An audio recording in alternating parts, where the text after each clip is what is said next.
సుజాత గురించి ఆ చుట్టుపక్కల ఉన్న వాళ్ళని అడిగాను.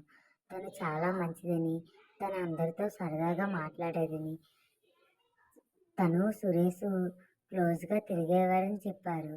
తను ఏమైందో తెలియదు, ఒకరోజు అనుకోకుండా ఏడ్చుకుంటూ బట్టలన్నీ పట్టుకుని వెళ్ళిపోయిందని చెప్పారు.